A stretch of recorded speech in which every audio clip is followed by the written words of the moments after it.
Hey everyone, so in today's video I'm going to be dry lining and skimming a conservatory in a day.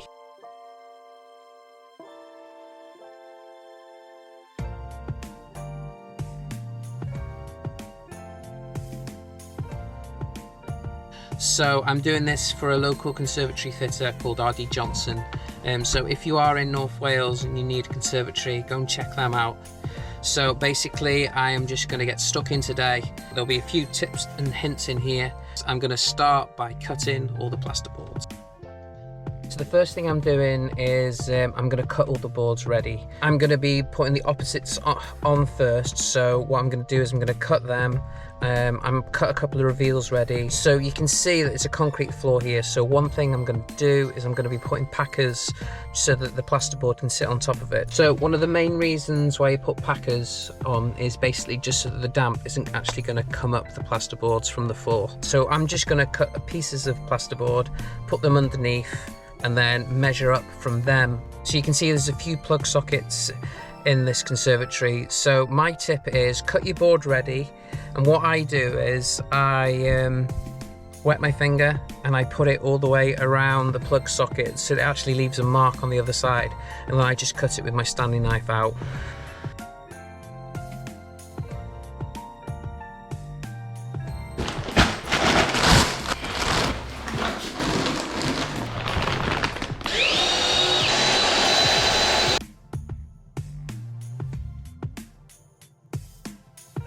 So when I'm dry lining, I like to have dabs on either side of the edges. I like to put plenty of dabs at the bottom. So you tend to put more dabs at the bottom of a board because that is where you're going to be putting skirting on. So you want there to be a really good fix and you don't want there to be any hollows at the bottom. Right, I'm just going to show you how thick the dabs are. Make sure that they're all consistent. All the way through. You know exactly where your boards are going to line because you marked it. Right, I just put them on.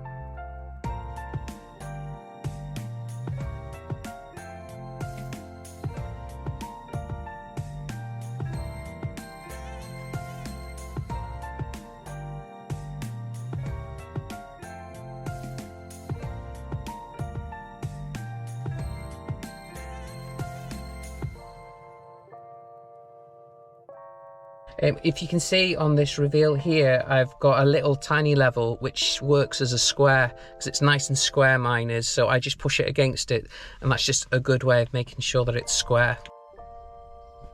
So I get asked why I fill my joints and everyone says it looks really messy. Well, I do it because I like to make sure that I've got as much drywall in there as possible, because for the extra amount of effort it is to squeeze a little bit of drywall in between your joints, and then you're going to get that extra bit of strength in there as well. So I tend to do that, and then I put my scrim on at the same time. I really like doing it at the tops, so underneath a sill, so you know that you're not going to get any cracks at all because you know it's going to be even stronger there. So that's why I tend to try and push a little bit of drywall in when I'm doing it. If you don't do it, I'm not saying it's wrong, it's just one thing that I do. But if you are going to be putting some drywall on, make sure that you've got a flat trowel and you want to put your flat brush over it because you don't want any lumps and bumps. I also like to put drywall around the sockets.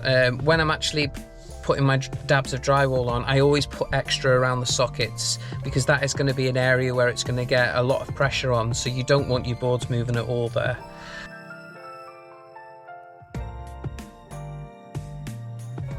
If you can just see here, I'm taping all over the hinges on the door because if you get any drywall or skim in them, they are a nightmare to clean. So if you can try and save any cleaning, that's the best way to do it. So I've actually got some tape all the way around on the brown plastic, just trying to save some cleaning for later.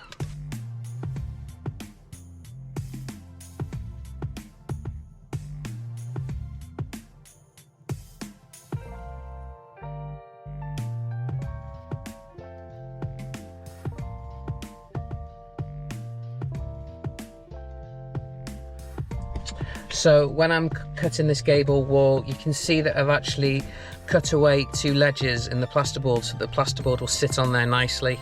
This is just a nice and easy way of making sure that you don't have to have any screws to hold it, really.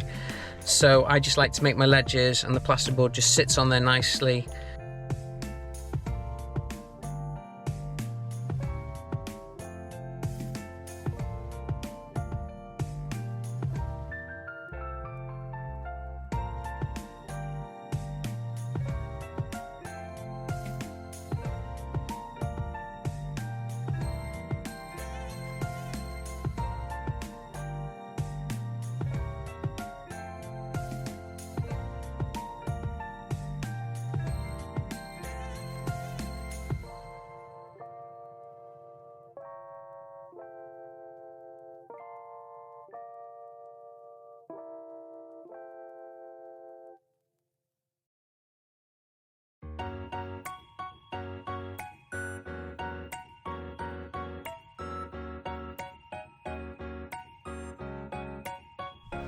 So some tips for when you're dry lining is make sure that the walls are level before you start.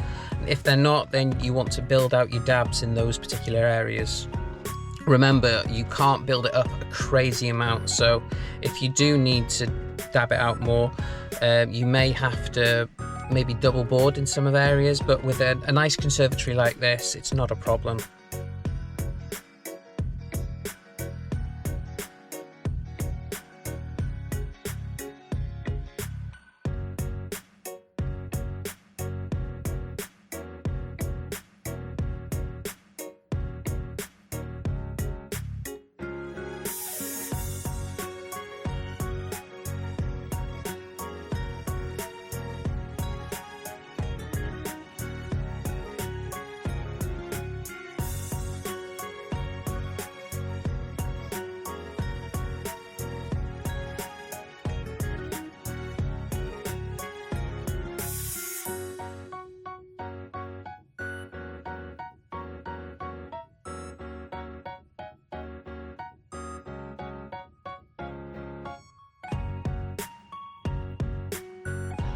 Right, so it's all dry lined, I've given it a clean, and now it's time for it to dry, so I'm just gonna have a quick dinner.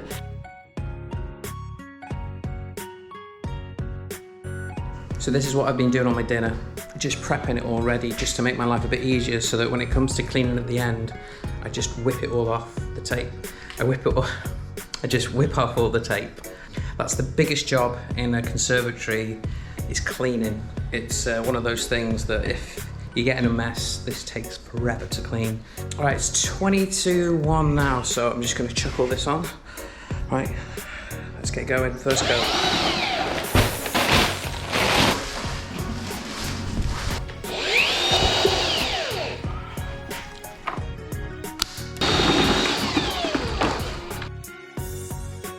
Right, so we're gonna start skimming now. So I've just done my quick mix, and I'm gonna put the first coat on now. The first coat's gone on quite nicely, so once I've all got it on, I get my speed skim and I'm just going to give it all a flatten.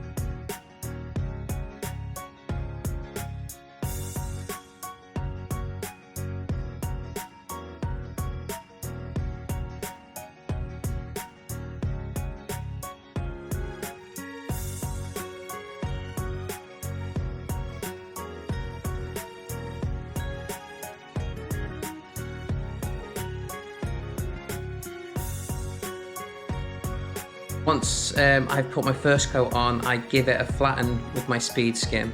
This is just to make sure that everything's nice and even. With this conservatory, I'm actually going to start second coating this straight away because it's quite a warm day, so the skim's going to start pulling.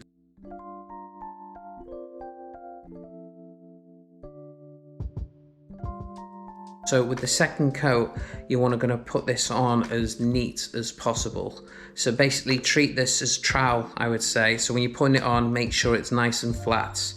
This is because it's quite warm in this conservatory and you don't want to get caught out. So if you get it nice and flat now, you're not going to have any trouble with the first trowel if it does pull in.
Right, it's a hot one.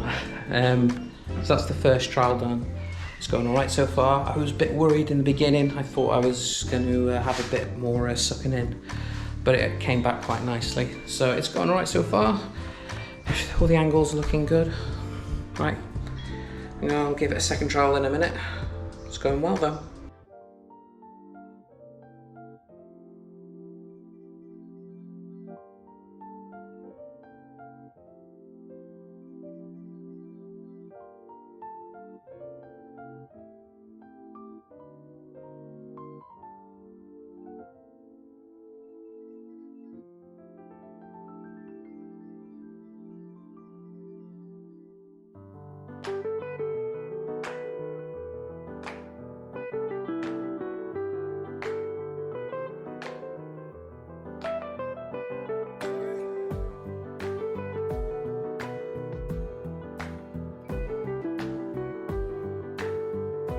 So I've now moved on to my Superflex trowel now.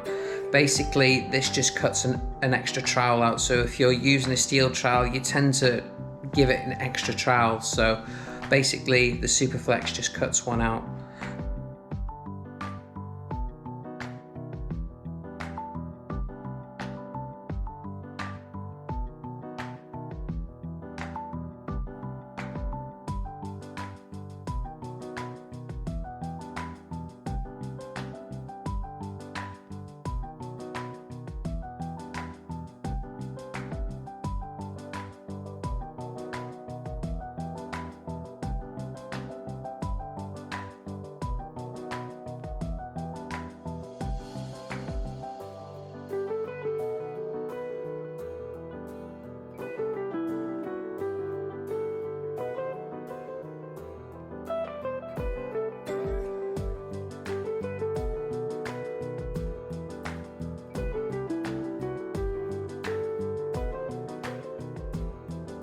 So I've taken all the tape off now, and that's going to make cleaning a lot easier for me.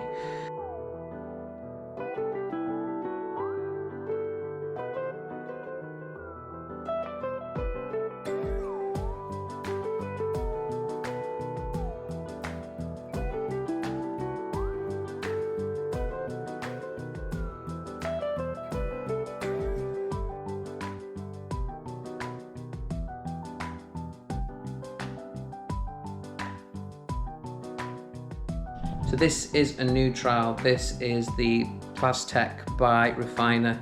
So I'm just going quickly over with this. This is just to give it an even nicer shine, basically. It's a good trowel. I've only started using it the last few weeks, so I'm just experimenting with it a little bit at the moment.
Right, I don't normally do this in my videos, but I am working my way to 1,000 subscribers, so if you can hit the subscribe button, that would be great.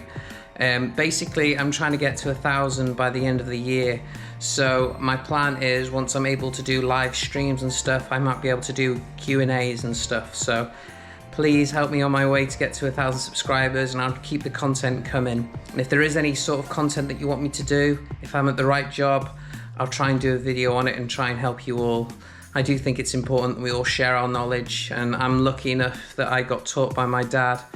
I always think that if you can share your knowledge, it's much better than it getting lost. So if we can all share a bit of our knowledge to you, and maybe you can share some of your knowledge to me, then I think we're all better for it. So thank you very much for watching this video, guys. If you find any of this interesting, please like and subscribe to my channel.